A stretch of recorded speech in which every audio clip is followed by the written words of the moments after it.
할렐루야. 오늘도 예배로 하루를 시작하시는 모든 성도님들 주님의 이름으로 환영하고 축복합니다. 이 시간에 먼저 찬송가로 주님 앞에 나아가겠습니다. 찬송가는 25장 나의 죄를 씻기는 함께 찬송하시겠습니다.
기도하시겠습니다. 여호와 하나님, 너무나도 감사합니다.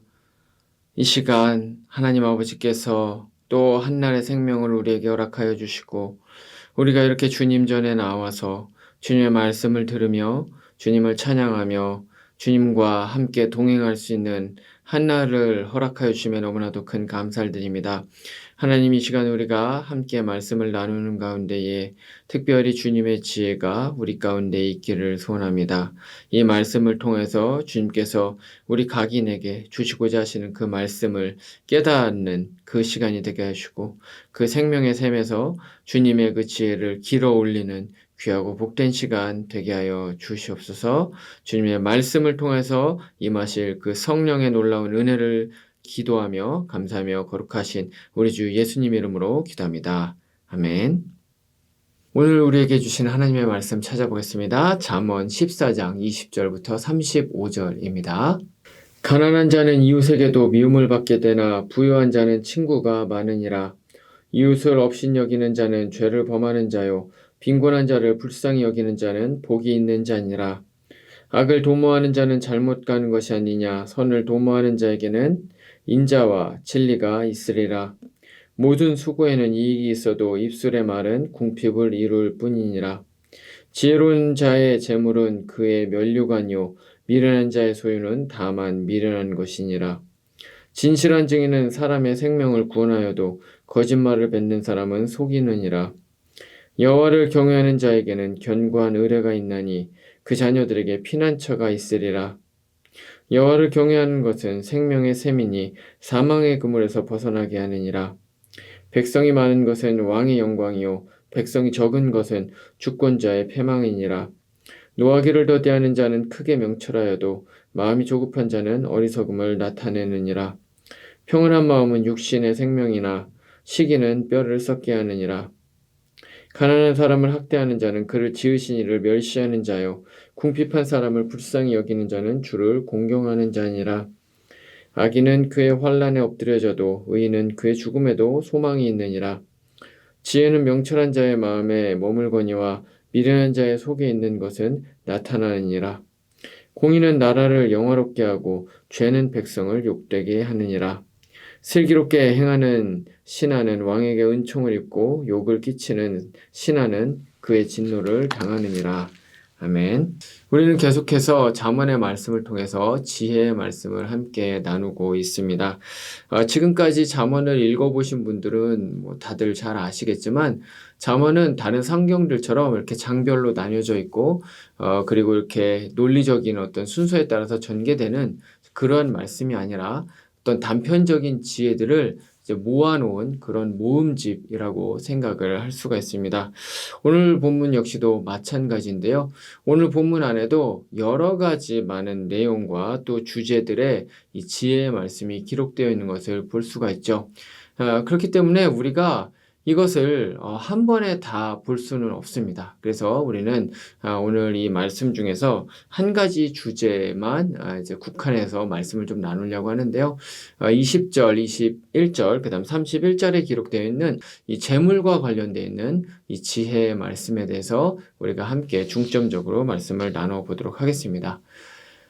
잠언의 저자는 이 세상과 또 사람들에게 굉장히 관심이 많은 사람이었습니다. 그래서 그 현상을 굉장히 잘 관찰을 하고 또 묵상을 하고 생각을 하고 또 분석을 해서 거기에서 통찰과 지혜를 이제 끄집어내는 그러한 사람이었습니다.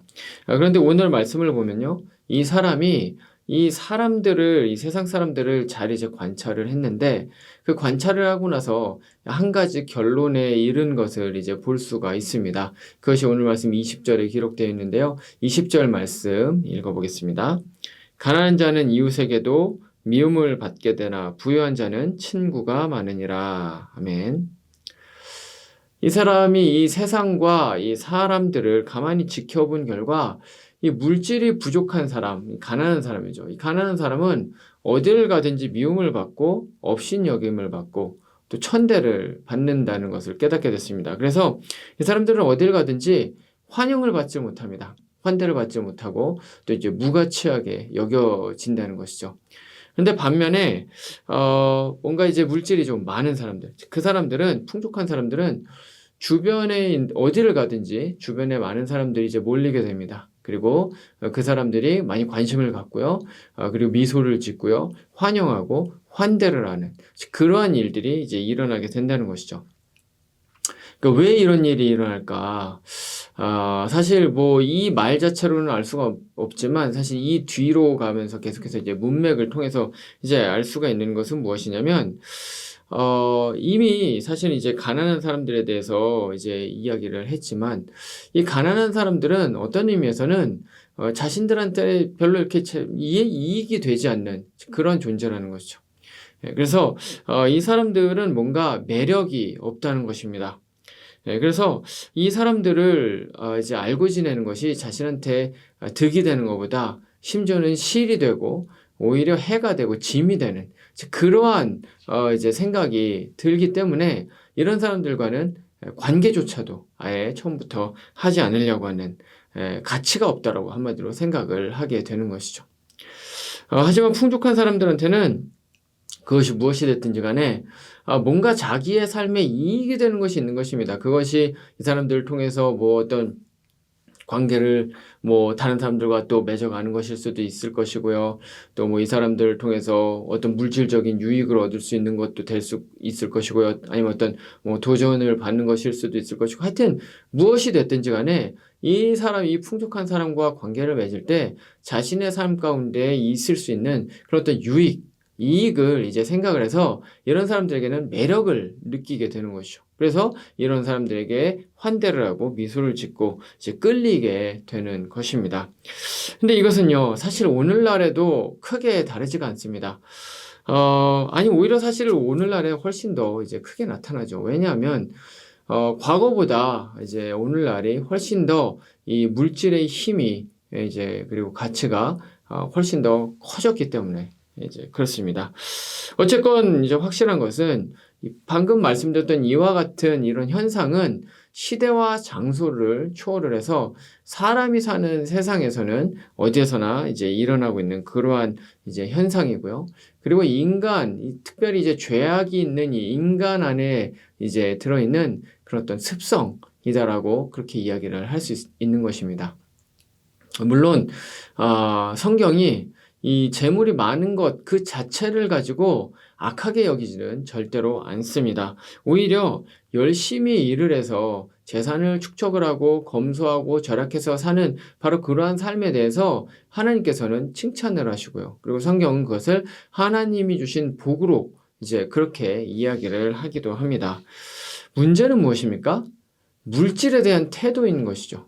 그리고 물질에 대한 태도로 인해서 일어나게 되는 바로 그 사람들에 대한 태도, 그것이 왜곡된 것이 사실은 이제 문제라고 이야기를 하는 것이죠. 오늘의 말씀에서 바로 이 지혜자도 이제 그것에 대해서 아주 신랄하게 꼬집으면서 이야기를 하는데요. 그것이 이제 21절에 이렇게 기록되어 있습니다. 이웃을 업신여기는 자는 죄를 범하는 자요, 빈곤한 자를 불쌍히 여기는 자는 복이 있는 자니라. 아멘.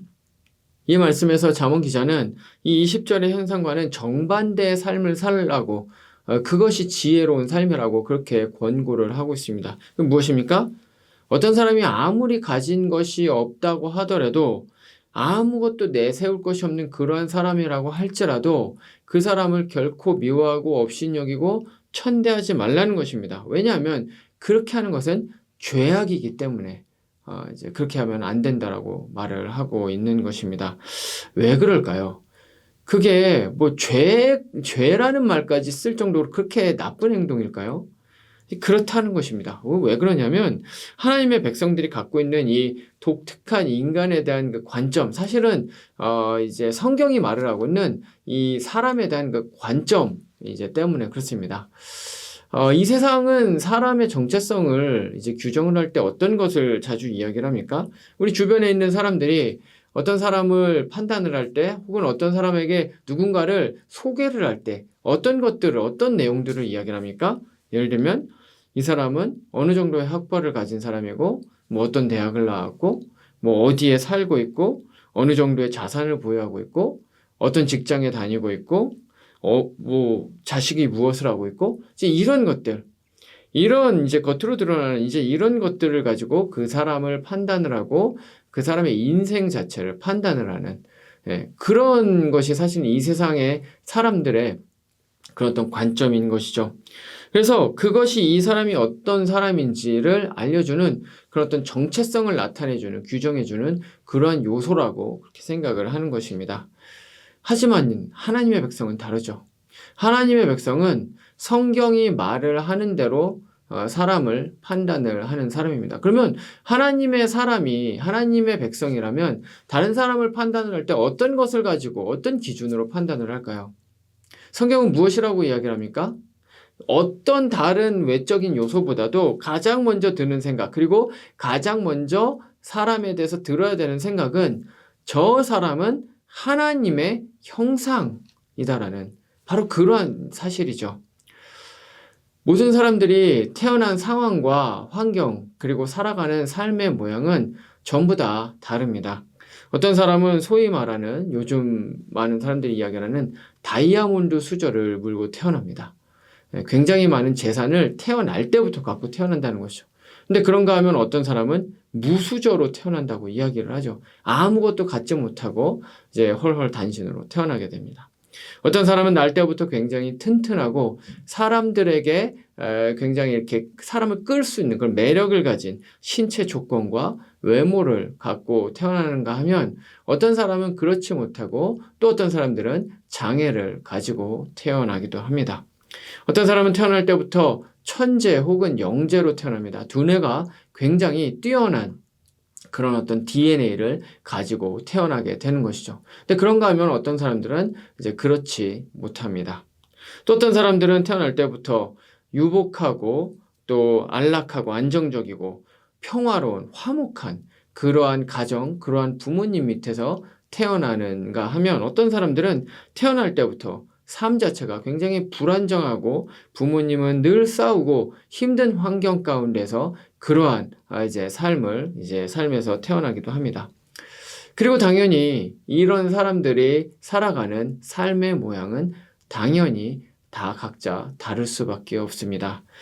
하지만 그런데 그렇다고 할지라도 변하지 않는 것이 있는데요. 그것이 무엇이냐?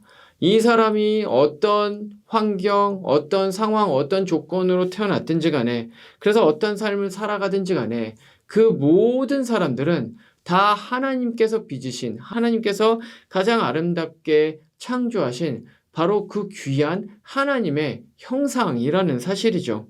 사람의 가치는 사람이 정하는 것이 결코 아닙니다. 사람의 가치는 하나님이 정하시고요. 사실 하나님께서 만드시는 바로 그 순간 이미 그 사람의 가치는 이 세상에서 천하보다 귀한 바로 그러한 하나님의 형상으로 지음을 받았다는 것. 그것이 바로 우리가 사람을 보는 관점이라는 것이죠. 그렇기 때문에 이 세계 가장 강대국인 이 미국의 대통령 아니면 이 테슬라의 일론 머스크 아니면 우리 스키드로우에 있는 저 홈리스 분들 이 모든 사람들이 사실은 하나님 앞에서는 동일하게 가치가 있는 하나님의 형상이라는 것입니다. 자, 그렇기 때문에 이 하나님의 형상을 겉으로 드러나는 어떤 것, 그런 어떤 환경적인 것, 겉으로 드러나는 어떤 이른바 스펙을 통해서 이 사람들을 판단을 하는 것, 특별히 오늘 말씀에서 말을 하고 있는 이 재산의 양으로 사람을 판단을 해서 그 사람을 업신여기고 무가치하게 여기고 미워하고 멸시하는 이런 것들은 사실은 그 사람, 그 하나님의 형상으로 지음받은 그 사람을 만드신 하나님 그분을 업신여기고 멸시하고 천대하는 것과 사실은 똑같다고 이야기를 하고 있는 것입니다. 그래서 31절은 이제 이렇게 이야기를 합니다. 가난한 사람을 학대하는 자는 그를 지으신 이를 멸시하는 자요. 궁핍한 사람을 불쌍히 여기는 자는 주를 공경하는 자니라. 아멘. 이것은 마치 어떤 요리사가 만든 어떤 요리를 먹고 나서 그 사람이 요리를 평가를 하면서 비웃고 폄훼하고 악담을 퍼붓는다면 그것은 사실은 요리 자체를 이제 문제 삼는 것이 아니라 그 요리를 만든 요리사를 평가하고 판단하고 악담을 퍼붓는 것과 이제 똑같은 이치라는 것이죠. 가난한 사람을 멸시하는 것은 그 가난한 사람을 만드신 하나님을 멸시하는 것이고요. 그 가난한 사람의 삶을 함부로 자신의 잣대로 판단을 하는 것은 그 사람의 인생을 지금까지 인도해 오시고 있는 그 하나님을 멋대로 판단을 하는 것이라는 것입니다. 그렇기 때문에 가난한 사람을 그렇게 멸시하는 것이 죄라고 오늘의 말씀이 이야기를 하고 있는 것입니다. 하지만 반대로 만약에 그런 빈곤한 사람을 선대한다면 그 사람을 경멸하는 대신에 불쌍히 여긴다면 이제 그 사람이 복을 받을 것이라고 이제 그렇게 이야기를 합니다. 근데 좀 더 이거는 자세하게 이야기를 하면 복의 근원이시고 복의 창조자시고 복을 주실 수 있는 유일하신 하나님께서 바로 그 사람에게 복을 부어주시겠다는 바로 그 약속을 주고 있는 것입니다. 왜냐하면 20절에 기록된 것처럼 원래는 하나님의 형상으로서 놀라운 그런 아름다운 그런 기적과 같은 존재로 그렇게 대우를 받아야 마땅한 그 사람이 아무런 관심도 받지 못하고 오히려 멸시와 천대를 받고 있는데, 어떤 사람이 이 사람을 하나님의 형상으로 알고 선대하고 잘 대해준다면, 사실은 이것은 아까 그 요리사의 비유로 다시 돌아가서 생각을 해보면, 이건 사실은 그 가난한 사람을 선대하는 것을 넘어서서 그 가난한 사람을 만드신 바로 하나님을 선대하는 것이고요, 하나님을 공경하는 것이고요, 하나님을 경외하는 바로 그러한 행위이기 때문인 것입니다. 하지만 많은 사람들은 그걸 알지 못하죠. 그렇기 때문에 가난한 사람은 아까 우리가 이야기를 나눴던 것처럼 내 삶에 이익이 안 되고, 저런 사람은 아는 것보다 차라리 모르는 것이 내 삶이 훨씬 더 낫다라는 그런 생각을 하는 것이죠. 근데 사실은 잠언의 기자는 그 정반대의 삶을 살아가는 것이야말로 진정한 지혜로운 삶이라고 그렇게 이야기를 하고 있는 것입니다.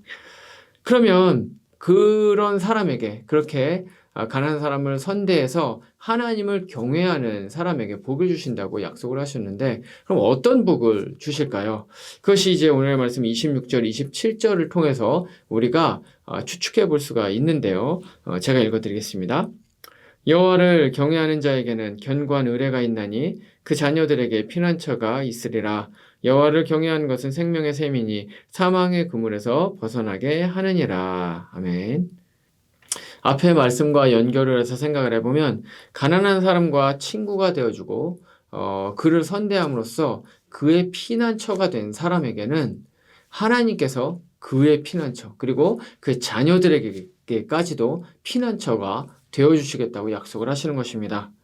만약에 가난한 사람을 도와서 그에게 친구가 되어줘서 그 우울하고 힘들어하고 정말 마음 아파하고 슬퍼하고 있는 그 사람에게 생명을 전달해주는, 그 사람의 마음이 소성케 되는 그러한 일을 하는 사람이 있다면, 여호와 하나님께서 그 사람에게 생명의 샘이 되어주셔서 그 사람에게 생명수를 마음껏 부어주시겠다라고 그렇게 약속을 하고 있는 것입니다. 이게 얼마나 크고 놀라운 축복입니까? 우리가 의뢰할 뿐, 우리가 기댈 수 있는, 우리가 의지할 수 있는, 그리고 죽어있는 우리의 마음 가운데 생명이 전달될 수 있는 이러한 일들이 이 세상에 무엇을 통해서 우리가 얻을 수 있겠습니까? 무엇을 통해서도 얻을 수 없는 거죠. 근데 하나님께서 가난한 자를 선대하는 그 사람에게 이와 같은 복을 내려주시겠다고 하시니, 이것은 이 세상의 어떤 것으로도 채울 수 없는 그 놀라운 복이라는 것이죠. 근데 실제로 이것을 경험한 대표적인 사람들이 성경에 나오는데요. 그 사람들은 누구냐? 이 신약 성경에 나오는 이 사도행전에 특별히 나오는 이 초대교회의 공동체를 이제 이야기를 할 수가 있습니다. 사도행전 2장 43절 이하에 보면 이 성령으로 충만해진 예루살렘 교회 공동체가 이제 나오는 것을 볼 수 있습니다. 이 사람들이 어떻게 살았는지가 그 말씀에 이제 기록이 되어 있는데요. 특별히 2장 44절, 45절의 말씀을 보면 이제 이런 식으로 나와 있습니다. 이들이 모든 물건을 서로 통용하고 또 재산과 소유를 팔아서 각 사람의 필요에 따라서 나눠줬다. 이제 이런 이야기가 이제 기록되어 있습니다. 자신이 소유했었던 것들을 필요하지만 없는 사람들한테 그냥 무상으로 지급을 했다는 것입니다. 근데 이제 너무나도 신기한 것이요. 이게 말이 안 되는 거 아니겠습니까? 집이 없어지는 거죠. 집을 팔아서 누군가한테 준다? 혹은 땅을 팔아서 돈이 필요한 사람에게 그것을 나눠준다? 혹은 자신이 가지고 있는 그 재산을 그 없는 사람들한테 줘서 그 사람들이 먹고 살고 또 입을 것을 입을 수 있게 그렇게 생명을 보존할 수 있게 해준다? 그러면 이거는 어떤 것입니까? 나의 재산이 없어지는 거예요. 나의 물질이 사라지는 거예요. 그런데 이런 일이 일어나는데 이거를 하면 할수록 이 사람들의 마음 가운데 마음이 충만해지고요. 마음의 기쁨이 막 그냥 샘솟고요. 그리고 부유해졌다라는 거예요. 그러니까 이게 이 세상 사람들의 이 관점, 이 세상의 이 세대의 가치관과 세계관에서는 도무지 이해할 수 없고 말도 안 되는 그러한 일인데, 이런 일이 일어났다는 것입니다. 이것이 무엇입니까? 이 초대교회의 성령으로 충만해진 이 공동체가 생명을 누리고 부유함을 누릴 수 있는 바로 그러한 비결이었다는 것입니다. 이것이 하나님의 언약 공동체에 주시는 바로 그 하나님 나라의 비전인 것입니다. 오늘날 우리 교회 공동체는 이런 세상을 만들어가기 위해서 부단히 노력을 해야 됩니다. 무엇보다도 이 20절에 기록되어 있는 이 세대의 문화와 가치관과 세계관에 대해서 강력하게 이제 반대를 해야 된다는 것이죠. 말씀을 마치겠습니다. 하나님께서는 그분의 백성들에게 이 세상과는 다른 삶을 살라고 이야기를 하시죠. 이 세대를 따라가지 말라고, 닮아가지 말라고 그렇게 로마서 12장에서도 말씀을 하고 있습니다. 특별히 그것이 오늘 말씀에서도요. 가난한 자와 관련해서 이 세상 사람들이 하는 것처럼 가난한 사람들을 경멸하고 무시하고 천대하고 그렇게 하지 말라고 그렇게 이야기를 합니다. 오히려 그 사람들을 섬김으로써 하나님을 경외하는 방법을 배우라고 그렇게 말씀을 하고 있습니다. 그렇기 때문에 우리의 곁에 있는 가난한 사람들은 사실 우리의 짐이 아닙니다. 우리의 삶에 그런 어떤 해가 아닌 것이죠. 오히려 하나님의 복이 우리 가운데 전해질 수 있게 해주는 바로 그러한 통로이자 도구가 바로 우리 주변에 있는 바로 가난한 분들이라는 것입니다. 오늘 나는 누구를 도와줘야 될까요? 혹시 마음 가운데 기억나는 사람이 있습니까? 그럼 그분에게 다가가 주시기를 바랍니다. 그분의 생명이 살아날 때 하나님께서 나의 생명을 또한 생명의 샘으로 이제 이끌어 주실 것입니다.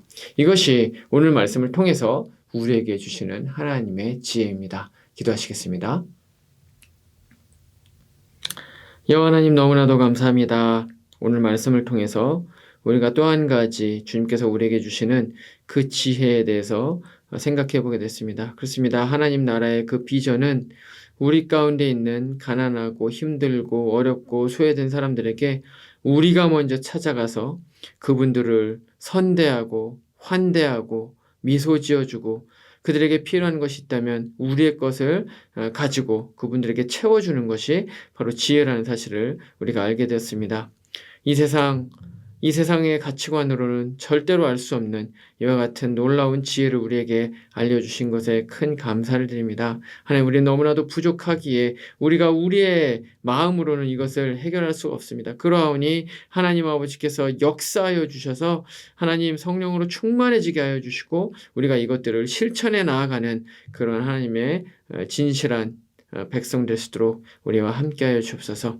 오늘도 여러 가지 많은 기도의 제목을 가지고 나오게 될 때 하나님 아버지께서 이 모든 기도의 소원들 응답하여 주고 특별히 우리 공동체 안에 있는 어렵고 힘든 가난한 이웃을 위해서 함께 기도하는 우리 모두가 되게 하여 주시옵소서. 감사하며 거룩하신 우리 주 예수님 이름으로 기도합니다. 아멘. 이제 개인의 기도 제목으로 기도하시겠습니다.